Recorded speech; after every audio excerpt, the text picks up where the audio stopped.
Should a company just make as much money as possible, or does it have a higher purpose? For decades, that one question has been at the heart of the business world. So today, we're going to cut through all that noise and figure out what it really means to be a good company. It really all boils down to this one single massive question. What is a business actually for? Seriously, your answer to this question changes absolutely everything about how you think a company should operate. All right, so that big question, it throws us right into this huge classic showdown: profit versus purpose. For years and years, this whole debate has been driven by two totally different ways of looking at the world. So, in one corner, you've got the classical view, and it is brutally simple. A company's one and only job is to make as much cash as possible for its owners. Period. End of story. But in the other corner is the socioeconomic view. And this one argues that actually businesses have a moral duty to society that goes way, way beyond just the bottom line. Now, when you look at the arguments for both sides, what's really fascinating is that this isn't some simple case of good versus evil. The profit-first crowd points out real risks, like who pays for social initiatives and the lack of accountability. But the purpose-driven side has some heavy hitters too, like public expectations and, long-term survival. It's a real strategic puzzle. Let's just boil it all down, okay? The argument for being a good company often comes down to public image. People love and support ethical businesses. The counterargument? It's super direct. All that stuff just distracts from the real goal, which is making money. So, in the world we live in today, which side is actually winning out? Well, this number right here gives us a massive clue. A whopping 90% of people looking for a job say they'd rather work for a company they see as ethical and socially responsible. In the modern fight to hire the best people, being good isn't just a nice to have anymore, it's a serious competitive advantage. Okay, so what this tells us is that it's not some all or nothing debate anymore. Being a good company isn't a simple on or off switch. It's really more of a spectrum, with different levels of commitment that kind of build on each other.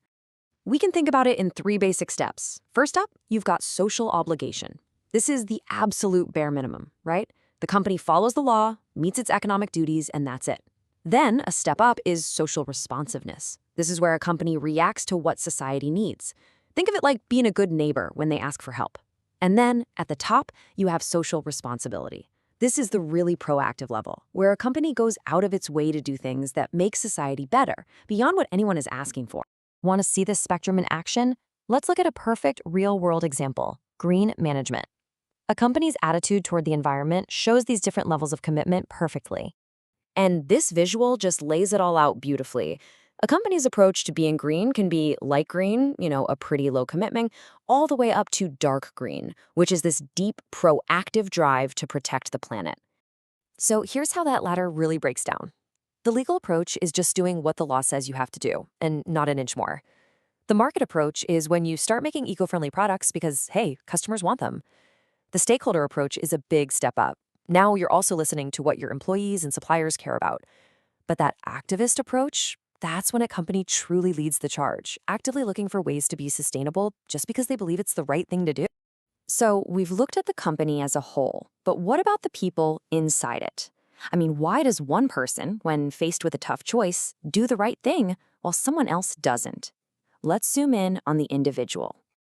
Okay, I know what you're thinking. This chart looks a little complicated, right?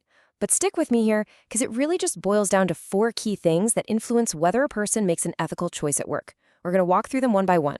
First up are your own personal traits. And this really comes down to two big ideas. First is ego strength. That's your inner resolve. It's that voice inside that helps you resist the temptation to do the wrong thing. Then there's locus of control. This is all about whether you believe you are in the driver's seat of your own life, or if you think everything that happens is just luck or fate. Next up are the things in your work environment. You've got the company's official rules.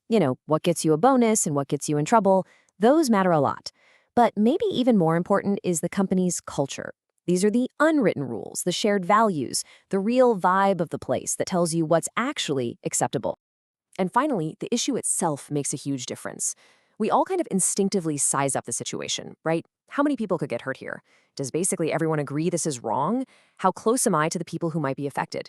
The more intense the issue, the more likely we are to see the ethical lines clearly.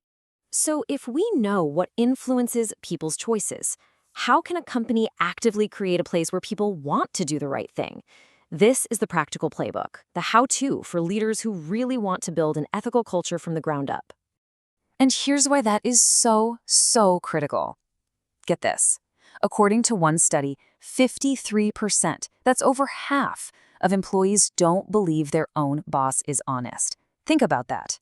If the people at the top aren't trusted, it's pretty much impossible to build an ethical foundation. Leadership is everything. So what's the blueprint for an ethical workplace? Well, it's not just one thing. You have to attack it from all sides. It starts with people, hiring for good character, not just talent. Then you build the system, a clear code of ethics and training that people can actually use. But, and this is the most important part, leaders have to live it. They have to lead by example, reward the right choices, and have their employees' backs when things get tough. It's about creating a culture, not just a rule book. And that leaves us with one last crucial thought. We've talked a lot about companies and managers, but what about you? Whether you're buying a product, working a job, or leading a team, you actually have power in this whole equation. The choices you make, the standards you demand, they all shape the kinds of businesses that exist in the world. So the real question is, what's your part to play?